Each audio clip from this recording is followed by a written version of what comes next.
जय श्री कृष्णा दोस्तों, आप सभी का स्वागत है। हर महीने की कृष्ण पक्ष और शुक्ल पक्ष की एकादशी तिथि पर भगवान विष्णु और माता लक्ष्मी की पूजा का बहुत महत्व होता है। धार्मिक ग्रंथों के अनुसार भगवान विष्णु को एकादशी तिथि अत्यंत प्रिय है।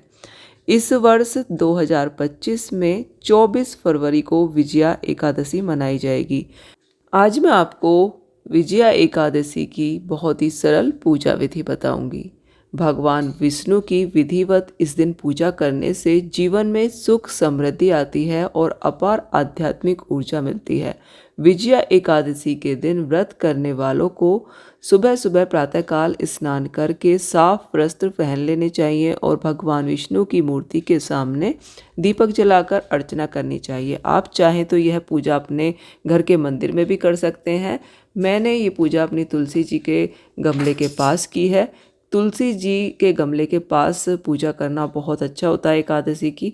इस दिन तुलसी की पूजा भी हमें विशेष रूप से करनी चाहिए।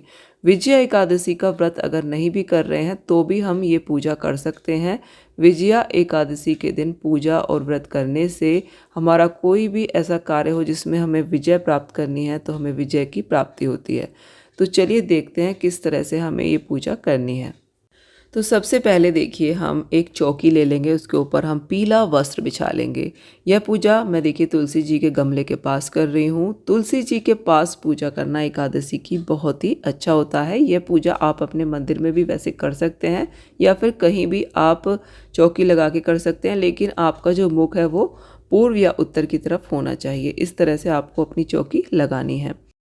एकादशी के दिन चावल का बिल्कुल भी उपयोग नहीं किया जाता है, तो इस दिन पूजा में हम तिल का उपयोग करेंगे। तो देखिए, थोड़े से तिलों से हम आसन देंगे और यहाँ पर हम भगवान विष्णु की कोई भी मूर्ति आपके पास हो तो आप यहाँ पर उसको विराजमान कर लें।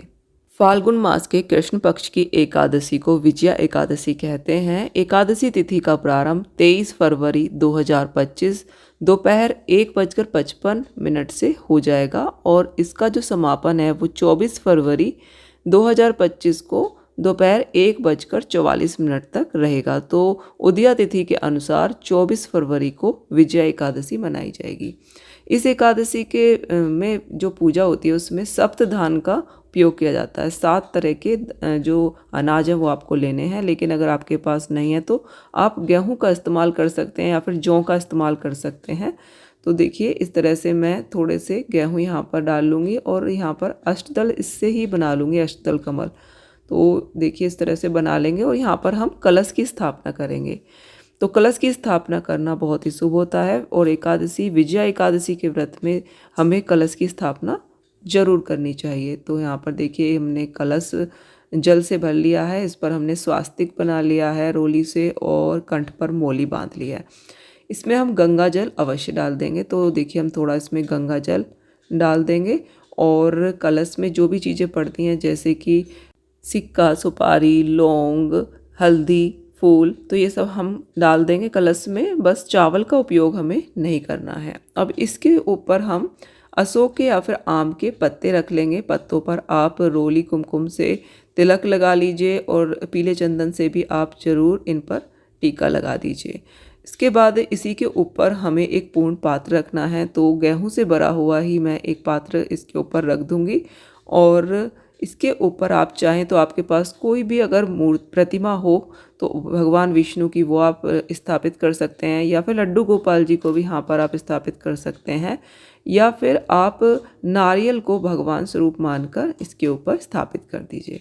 तो देखिए, इस तरह से नारियल को हमने वस्त्र रूप के अलावा भी बांध दिया है और यहाँ पर स्थापित कर दिया है। अभी हम दीपक को प्रज्वलित करेंगे। तो देखिए, तिल से थोड़ा आसन दे देंगे और इसके ऊपर हम दीपक को विराजमान करेंगे और देखिए अग्निदेव का आवाहन करेंगे। दीपक हमने प्रज्वलित कर लिया है। यहीं पर हम लड्डू गोपाल जी को भी बिठा लेंगे और देखिए, यहाँ पर तिलों से आसन दिया है। गणपति जी को भी यहाँ पर विराजमान कर लेंगे।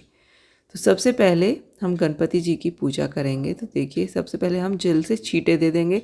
जो भी हमारी मूर्तियां हैं उनको हम भाव रूप से स्नान कराएंगे। लड्डू गोपाल जी को तो हमने पंचामृत से स्नान करा दिया है, लेकिन जो हमने फोटो रखे हैं उनका भी हम भाव रूप से स्नान कराएंगे। तो 3 बार हम शुद्ध जल और गंगा जल से भाव रूप से स्नान करा देंगे। गणपति जी को भी इसी तरह से देखिए हम स्नान कराएंगे। अब हम पीले चंदन से सभी को तिलक लगाएंगे। तो सबसे पहले देखिए गणपति जी को हम तिलक लगाएंगे, उसके बाद गणपति जी को रोली से भी तिलक लगा देंगे, दीपक को भी तिलक कर लेंगे और भगवान विष्णु को पीले चंदन से हम तिलक लगाएंगे। फोटो में सभी को हम तिलक लगा देंगे और नारियल को और कलश को भी हम तिलक लगा देंगे। लड्डू गोपाल जी को भी तिलक करेंगे। एकादशी के व्रत का पारण द्वादशी तिथि पर करने का विधान होता है। विजया एकादशी का जो व्रत का पारण है वो 25 फरवरी 2025 को सुबह 6:50 से 9:08 तक किया जाएगा। तो इस समय के बीच में ही हमें पारण करना है। एकादशी के व्रत में व्रत का पारण करने का बहुत अधिक महत्व होता है। पारण करने के बाद ही हमें अपने व्रत का पूर्ण फल मिलता है। तो देखिए हमने भगवान विष्णु को वत्स स्वरूप कलावा समर्पित कर दिया है। गणपति जी को भी हमने वत्स स्वरूप कलावा समर्पित कर दिया है। अब हम जनेऊ समर्पित कर देंगे। जनेऊ नहीं है तो आप 7 बार कलावे को हाथ पर लपेट के समर्पित कर सकते हैं। अब हम पीले फूल भगवान को चढ़ाएंगे। इस दिन जितना हो सके आप पीली चीज़ों का ही उपयोग करें। पीला जो रंग है वो भगवान विष्णु को अति प्रिय है। तो मैंने पीले फूल लिए हैं। आपको जैसे फूल मिले आप ले सकते हैं। पीले मिले तो प्राथमिकता पीले की रखें। तो द्वादशी के दिन पारण करने के बाद श्रद्धा अनुसार गरीबों को भोजन कराना चाहिए या फिर मंदिर में अन्न या फिर धन का दान करना चाहिए। एक आदमी के जितना भोजन करे उतना हमें जो खाने की चीज़ें वो निकाल कर हमें अवश्य ही दान करनी चाहिए। अत्यंत पुण्यकारी माना जाता है। ऐसी मान्यता है कि दान करने से साधक के जीवन में समृद्धि बनी रहती है और उसे किसी भी वस्तु की कमी नहीं होती। अगर इस दिन आप व्रत नहीं भी करते हैं तो भी एकादशी के दिन चावल का सेवन हमें नहीं करना चाहिए। तुलसी को कभी किसी तरह से हानि नहीं पहुंचानी चाहिए। इस दिन हमें तुलसी के पत्ते भी नहीं तोड़ने चाहिए। तो देखिए एक दिन पहले ही आप तुलसी की मंजरी, तुलसी के पत्ते तोड़ लें। भगवान को चढ़ाने के लिए तुलसी मंजरी आप जरूर चढ़ाएं। और देखिए जो भोग प्रसाद हम चढ़ाएंगे उसमें भी तुलसी पत्र भगवान को हमें ज़रूर ही रखना है, तभी भगवान भोग को लेते हैं। गणेश जी के लिए हम अलग से भोग समर्पित करेंगे। इसमें हम तुलसी पत्ते का इस्तेमाल नहीं करेंगे। तो इस तरह से हमें भोग समर्पित कर देना है। इसके बाद हम जो भी हमारे पास ऋतु फल हो वो हम समर्पित कर देंगे और साथ ही सामर्थ्य के अनुसार कुछ दक्षिणा भी जरूर चढ़ा देंगे, क्योंकि दक्षिणा चढ़ाने से अगर हमारी पूजा में कोई भूल हो जाती है, कुछ कमी रह जाती है तो दक्षिणा से वो पूरी हो जाती है। तो इसलिए दक्षिणा जरूर चढ़ा दें। इसके बाद थोड़े से फूल और तिल हाथ में लेंगे और विजया एकादशी की कथा सुनेंगे या फिर पढ़ेंगे। आप बुक से पढ़ सकते हैं, एकादशी की जो बुक होती है। तो विजया एकादशी की कथा का जो वीडियो है वो आपको मेरे चैनल पर भी मिल जाएगा, आप सुन भी सकते हैं। कथा सुनने का, पढ़ने का इस दिन विशेष महत्व होता है, तभी हमारा व्रत पूर्ण माना जाता है। तो कथा हमें ज़रूर सुननी है। कथा सुनने के बाद जो भी हमने हाथ में तिल और फूल लिए हैं वो हम भगवान के चरणों में समर्पित कर देंगे और हाथ जोड़कर पूजा में अगर कुछ कमी रही उसके लिए क्षमा मांगेंगे। धूप दिखा देंगे, दीप से आरती करेंगे। तो आप कपूर से भी आरती कर सकते हैं। भगवान विष्णु की, माता लक्ष्मी की, भगवान गणपति जी की आरती करेंगे। प्रेम पूर्वक आरती करने के बाद हम पूरे दिन व्रत रखेंगे। शाम के समय भी हमें पूजा करनी है और तुलसी जी की पूजा का इस दिन विशेष महत्व होता है। तो तुलसी जी की पूजा सुबह शाम जरूर करें। शाम को तुलसी जी के नीचे दिया अवश्य इस दिन जलाएं और सुबह के समय भी तुलसी जी की पूजा विशेष रूप से करें।